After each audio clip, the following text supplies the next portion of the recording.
এই বিডিআর হত্যাকাণ্ড যেটি সংগঠিত হয়েছিল আওয়ামী লীগ সরকারের ক্ষমতা আরোহণের প্রায় সাথে সাথে, এটি ইতিমধ্যে দেশে বিদেশে ব্যাপকভাবে প্রচারিত হয়েছে। কিন্তু যে নারকীয় হত্যাকাণ্ডের পেছনে কারা রয়েছে, কীভাবে এটি সংগঠিত হয়েছে এবং এতে সরকারের এবং বিদেশি শক্তির কোনো সংশ্লিষ্টতা ছিল কি না, এ সম্পর্কে সব কিছু এখনও ধোঁয়াশাই রয়ে গিয়েছে। এ সম্পর্কে আমরা বিগত 28শে আগস্ট তারিখে মাননীয় প্রধান উপদেষ্টার কাছে একটি পত্র হস্তান্তর করি, যেখানে অনুরোধ করা হয় যে এই নারকীয় হত্যাকাণ্ডের নূতনভাবে বিচার করে তদন্ত করে পুনর্বিচার করতে হবে এবং এর সাথে কারা কারা সংশ্লিষ্ট, বিদেশি কোনো হস্তক্ষেপ আছে কিনা, কী কারণে এই নারকীয় হত্যাকাণ্ড সংঘটিত হয়েছিল এ সম্পর্কে লিখিতভাবে এবং একটি কমিশন গঠন করার জন্যে লিখিতভাবে আমাদের বিএনপির পক্ষ থেকে মাননীয় মহাসচিব হস্তান্তর করেন। আরও দুজন সদস্য সেখানে ছিলেন, এখানে উপস্থিত জনাব সালাউদ্দিন এবং জনাব আমির খসরু। এই তিনজনের সমন্বয়ে গঠিত প্রতিনিধি দল এ সম্পর্কে আলাপ আলোচনা করার পর তারা একটি স্মারকলিপি হস্তান্তর করেন প্রধান উপদেষ্টার কাছে এবং আমরা অত্যন্ত আনন্দিত যে অতি অল্প সময়ের মধ্যেই প্রধান উপদেষ্টার সম্মতি নিয়ে স্বরাষ্ট্র উপদেষ্টা এই নারকীয় হত্যাকাণ্ডের পুনর্বিচার পুনঃতদন্ত এবং নূতনভাবে এর কার্যক্রম সমাপ্ত করার জন্য উদ্যোগ গ্রহণ করেছেন। সেজন্য আমরা বর্তমান অন্তর্বর্তীকালীন সরকারকে আন্তরিক ধন্যবাদ জানাচ্ছি। বিডিআরের এই হত্যাকাণ্ডটি এতই মর্মান্তিক যে সম্পর্কে আমাদের বলতেও আমরা শিহরিত হয়ে উঠি। 57 জন সামরিক কর্মকর্তা, যারা দেশের বাংলাদেশ সেনাবাহিনীর সবচেয়ে চৌকস কর্মকর্তা ছিলেন, এবং 11 জন বেসামরিক নাগরিককেও হত্যা করা হয়েছে এই কারণে।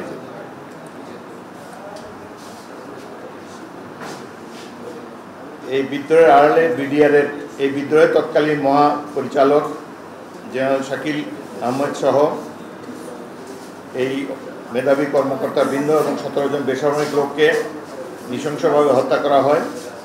পিলখানার অভ্যন্তর থেকে 38 জন কর্মকর্তার লাশ উদ্ধার করা হয়। নির্মোহ এবং উন্মুক্ত তদন্ত হলে এই সংখ্যা আরও বৃদ্ধি পেতে পারে। সরকার গঠনের শুরুতেই দেশপ্রেমিক এর প্রধান কারণ কী ছিল? আমাদের ধারণা যে দেশপ্রেমিক সেনাবাহিনীর মেরুদণ্ড ও নৈতিক বল ভেঙে দেওয়ার জন্যে এবং জাতীয় নিরাপত্তা এবং সার্বভৌমত্বকে মারাত্মক ঝুঁকিতে ফেলে বাংলাদেশকে একটি ব্যর্থ, অকার্যকর, নতজানু রাষ্ট্রে পরিণত করার জন্যেই এই হত্যাকাণ্ড সংগঠিত করা হয়েছিল। এতে জড়িত ছিল বিদেশি ষড়যন্ত্রের অংশ হিসাবে বেশ কিছু ব্যক্তি সুপরিকল্পিতভাবে ফ্যাসিস্ট হাসিনার মদদে এই হত্যাকাণ্ড ঘটিয়েছিল বলে জনমনে বিশ্বাস রয়েছে। এই হত্যাকাণ্ডে তৎকালীন সরকার শেখ হাসিনা ছাড়াও সেনাপ্রধান মইনুল আহমেদ, শেখ ফজলে নূর তাপস, নূর আলম চৌধুরী লিটন, শেখ সেলিম, শেখ হেলাল, জাহাঙ্গীর কবির নানক, মির্জা আজম, হাসানুল্লাহ ইনু, সাহারা খাতুন সহ আরও অনেক আওয়ামী লীগের নেতৃবৃন্দ এবং তৎকালীন প্রধানমন্ত্রী শেখ হাসিনার ঘনিষ্ঠ আত্মীয়বর্গ জড়িত ছিলেন বলে জনমনের ধারণা রয়েছে। আমাদের মহান মুক্তিযুদ্ধেও এতজন অফিসার একসাথে নিহত হওয়ার কোনো নজির নাই। এবং হত্যাকাণ্ড যখন শুরু হয়, বিডিআর প্রধান জেনারেল শাকিল, সেনাবাহিনী প্রধান এবং অন্যান্য গুরুত্বপূর্ণ কর্মকর্তাদেরকে টেলিফোনে সাহায্য পাঠাবার জন্য অনুরোধ করেছিলেন।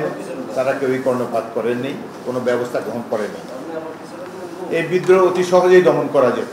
সামরিক বাহিনীর নিয়ম হলো যে কোনো অফিসার বা সামরিক বাহিনীর কোনো সদস্য যদি শোনে অমুক স্থানে একটি বিদ্রোহ সংগঠিত হয়েছে, তখন এই অফিসারের অবশ্য কর্তব্য সেই বিদ্রোহ দমন করার জন্য ব্যবস্থা গ্রহণ করা এবং যদি এই বিদ্রোহ দমন করার জন্য সেই অফিসার বা সদস্য কোনো কার্যকর পদক্ষেপ না নেন তাহলে তাকেও এই বিদ্রোহের অ্যাকমপ্লিস হিসাবে ধারণা করে নেওয়া হবে এবং সেও ইকুয়ালি পানিশেবল একটা অফেন্স করেছে বলে আমরা ধরে নিয়ে থাকি।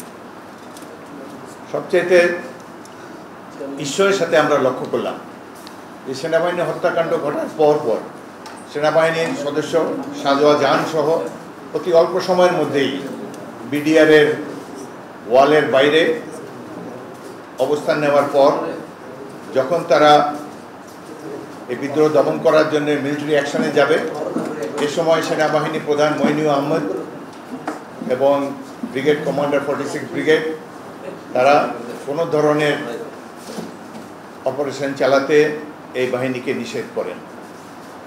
এই হত্যাকাণ্ডের পর প্রধানমন্ত্রীর কর্মকাণ্ড অত্যন্ত রহস্যজনক।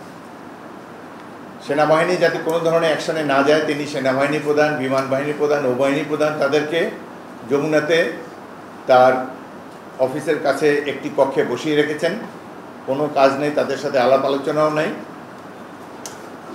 যে ক্রুশিয়াল টাইমে অপারেশন করলে প্রাণসমূহ রক্ষা করা যেত এইভাবেই তিনি এই উদ্দেশ্যমূলকভাবে এটিকে নষ্ট করেন। এই হত্যাকাণ্ড যারা ঘটিয়েছে তারা প্রথম দিকে কিছুটা আতঙ্কিত ছিল সেনা অভিযানের ভয়, কিন্তু প্রধানমন্ত্রী শেখ হাসিনা যখন তাদেরকে যমুনাতে ডাকেন, ডেকে শেরাটন থেকে খাবার দিয়ে আপ্যায়ন করেন এবং সাথে সাথে অতি অল্প সময়ের মধ্যে একটা সাধারণ ক্ষমা ঘোষণা করেন এবং পৃথিবীর ইতিহাসে যেটি নাই, ডিএডি তৌহিদ যিনি একজন জেসিও তাকে একবারে মেজর জেনারেল পদোন্নতি দিয়ে তাকে বিডিআর বাহিনীর মহাপরিচালক হিসেবে নিয়োগ দেন। অবিশ্বাস্য কর্মকাণ্ড। একজন সুবেদারকে মুহূর্তের মধ্যে মেজর জেনারেল পদে পদোন্নতি দিয়ে একটা বাহিনী প্রদান করে দেওয়া হলো এবং তাদের সাথে যে আচার আচরণ করা হয়েছে এতে বোঝাই যায় যে এই হত্যাকাণ্ডটি একটি সুপরিকল্পিত সরকারি দল শেখ হাসিনা এবং আওয়ামী লীগ নেতৃবৃন্দের যোগসাজশেই এটি সম্পন্ন হয়েছিল। 22শে ফেব্রুয়ারি তারিখে আওয়ামী লীগ নেতা ওয়ার্ড কাউন্সিলর তোরাব আলীর বাসায় এই সেনা বিডিআর কর্মকর্তাদের বিডিআর সৈনিকদের সাথে আওয়ামী লীগের শীর্ষ পর্যায়ের নেতৃবৃন্দের একটি বৈঠক হয়। সেই বৈঠকেই আমরা জানতে পেরেছি পরবর্তীকালে যে এখানে এই বিদ্রোহটি কিভাবে সংগঠিত হবে, কিভাবে হত্যাকাণ্ড চালানো হবে, কিভাবে লাশ গুম করা হবে, সকল পরিকল্পনা এই মিটিংয়ে আওয়ামী লীগের এই সভায় স্থির করা হয়।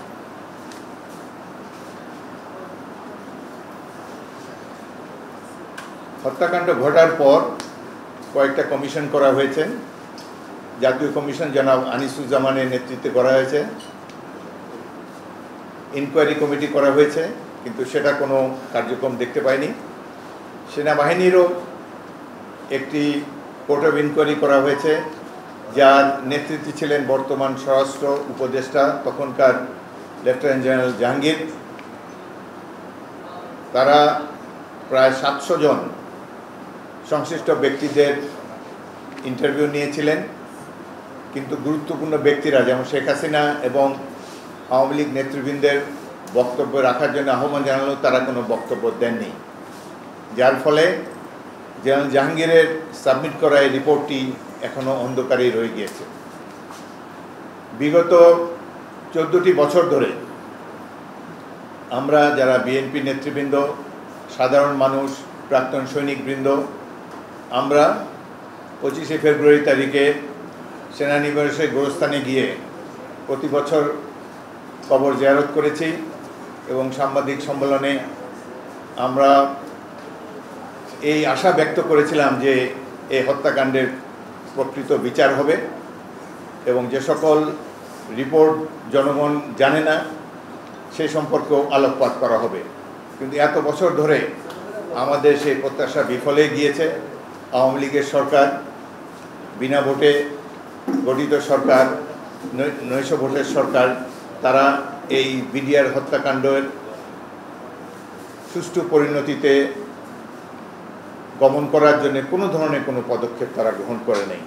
আজকে এতদিন পর আল্লাহর রহমতে আবার সেই সুযোগ এসেছে। একটি নিরপেক্ষ অন্তর্বর্তীকালীন সরকার ছাত্র জনতার সমর্থন নিয়ে, আমাদের সকলের সমর্থন নিয়ে দায়িত্বে আছে। আমরা আশা করব এখন এতদিন যেটি অন্ধকারে রয়েছে সেগুলো আবার আলোর মুখ দেখবে। জেনারেল জাহাঙ্গীর নিজে যে তদন্ত কমিটির প্রধান ছিলেন, যেটি প্রকাশ করা যায়নি, তিনি এটি পূর্ণাঙ্গ রূপে আবার প্রকাশ করবেন, যাতে করে এই হত্যাকাণ্ডের পূর্বাপর সকল সংশ্লিষ্ট ঘটনাগুলোর সাথে উপর আলোকপাত করা হবে।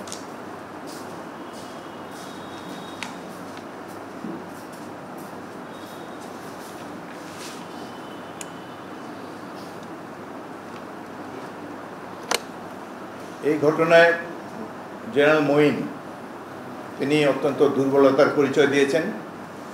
বোঝাই যাচ্ছে এই সেনাবাহিনী কমান্ড করার জন্য তিনি সম্পূর্ণভাবে অনুপযুক্ত এবং ব্যর্থ হয়েছেন। তার কোনো প্রয়োজন ছিল না প্রধানমন্ত্রীর কাছে গিয়ে তার কাছ থেকে নির্দেশ নেওয়ার। সেনাবাহিনীর MBML স্পষ্টভাবে বলেছে বিদ্রোহ কীভাবে দমন করতে হবে।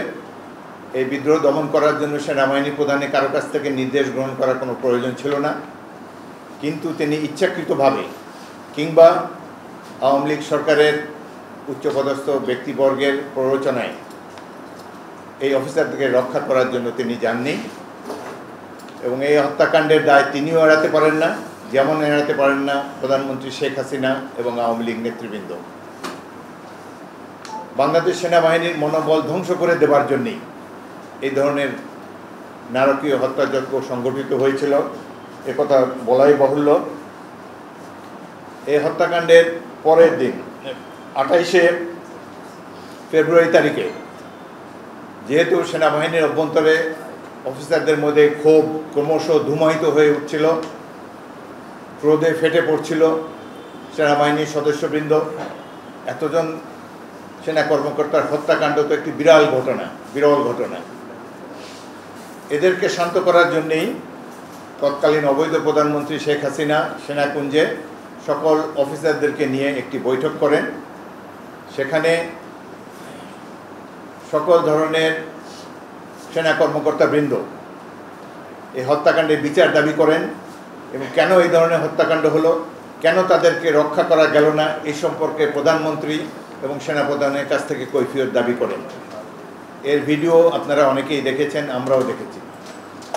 পরবর্তীকালে এখানে যারা ভোকাল ছিলেন সেই সব কর্মকর্তা প্রায় 50-60 জন অফিসারকে বাধ্যতামূলক অবসর দেওয়া হয় এবং তারা পরবর্তীকালে নানা ধরনের নিগ্রহের শিকার হন। আমরা আশা করব যেই তদন্ত কমিটি পুনর্বিচার এবং পুনঃতদন্তের জন্য দায়িত্ব নিয়েছেন বর্তমান অন্তর্বর্তী সরকারের আমলে, তারা এই কর্মকর্তাদের সাথে প্রয়োজনীয় আলাপ আলোচনা করে তাদেরকে আবার সেনাবাহিনীতে পুনর্বহাল করবেন। এই হত্যাকাণ্ডের সাথে যে বিদেশি ষড়যন্ত্র জড়িত, এটি বাংলাদেশের প্রত্যেকটি নাগরিক মনে করে।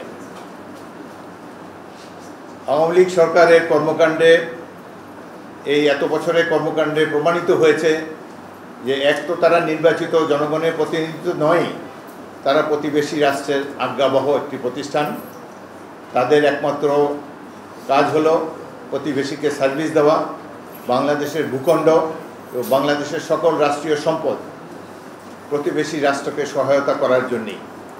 আমাদের স্বাধীনতা সার্বভৌমত্বকে চরমভাবে লঙ্ঘন করেছে এই স্বৈরাচারী শেখ হাসিনার সরকার।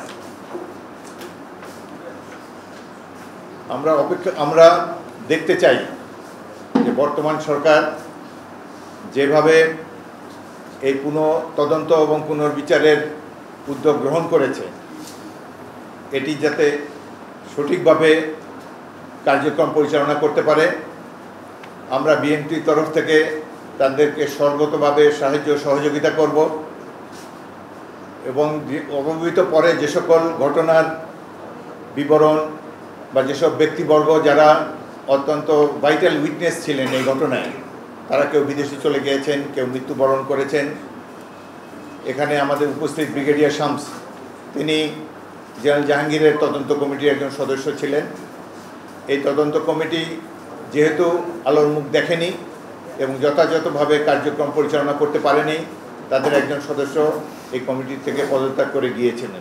অনেক অ্যানোমালি রয়েছে, কিন্তু যেহেতু এই ঘটনাটি হৃদয় বিদারক ঘটনা, বাংলাদেশের স্বাধীনতা সার্বভৌমত্বের লঙ্ঘন ঘটেছে এবং ভবিষ্যতেও সুদূর প্রসারী কার্যক্রম রয়েছে বাংলাদেশকে একটা পরনির্ভরশীল রাষ্ট্রে পরিণত করার জন্যে, যাদের কোনো শক্তিশালী সেনাবাহিনী থাকবে না, সেই রহস্য উন্মোচিত হবে বলে আমরা দৃঢ়ভাবে বিশ্বাস করি।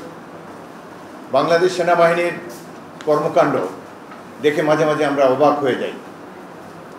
এমনভাবে শেখ হাসিনার নেতৃত্বে এই সেনাবাহিনী পরিচালিত হয়েছে, এটি যে একটি ট্র্যাডিশনাল সেনাবাহিনী বোঝার কোনো উপায় নেই। এই সেনাবাহিনীর জেনারেলরা বক্তব্য রাখেন মনে হয় ছাত্রলীগের নেতা বক্তব্য দিচ্ছেন। 1971 সালে আমরা ইস্ট বেঙ্গল রেজিমেন্টের কয়েকজন অফিসার মিলে শহীদ রাষ্ট্রপতি জিয়াউর রহমানের ডাকে সাড়া দিয়ে বাংলাদেশ সেনাবাহিনী গড়ে তুলেছিলাম। আমাদের সৃষ্ট এই সেনাবাহিনী জনগণের আশা-আকাঙ্ক্ষাকে ধারণ করেছিল, প্রত্যেকটি আন্দোলনের সংগ্রামে জনগণের সাথী হয়ে জনগণের আশা-আকাঙ্ক্ষার প্রতিফলন ঘটিয়েছিল। কিন্তু সেই সেনাবাহিনীকে ধ্বংস করার জন্যেই প্রাথমিক পদক্ষেপ হলো এই বিডিআর হত্যাকাণ্ড। তো আমরা আশা করব বর্তমান সরকার নির্মোহভাবে, নিরপেক্ষভাবে এই ঘটনার তদন্ত করবেন এবং পুনর্বিচারের কাজ দ্রুত শুরু করবেন। ইতিমধ্যে অনেক নিরীহ ব্যক্তিকে দণ্ডিত করা হয়েছে, অনেক দোষী ব্যক্তি শাস্তির আওতার বাইরে চলে গিয়েছে। যাই হোক, তবু আমরা সর্বশেষে ধন্যবাদ জানাচ্ছি বর্তমান সরকারকে যে তারা বিএনপির অনুরোধে এই ধরনের একটি গুরুত্বপূর্ণ ঘটনার রহস্য উন্মোচনের জন্য উদ্যোগ গ্রহণ করেছেন এবং এটি বাংলাদেশের ভবিষ্যৎ পথ পরিক্রমার জন্য অত্যন্ত জরুরি। যে বাংলাদেশের স্বাধীনতার সার্বভৌমত্ব ধ্বংস করার জন্য যে সকল দেশ এবং প্রতিষ্ঠান, যেসব রাজনৈতিক দল প্রতিবেশী রাষ্ট্রের দালাল হিসাবে অপকর্মে লিপ্ত ছিল, তাদের সকলের চেহারা উন্মোচিত হোক জনগণের স্বার্থে। আমরা একটা নতুন যাত্রা শুরু করতে চাই।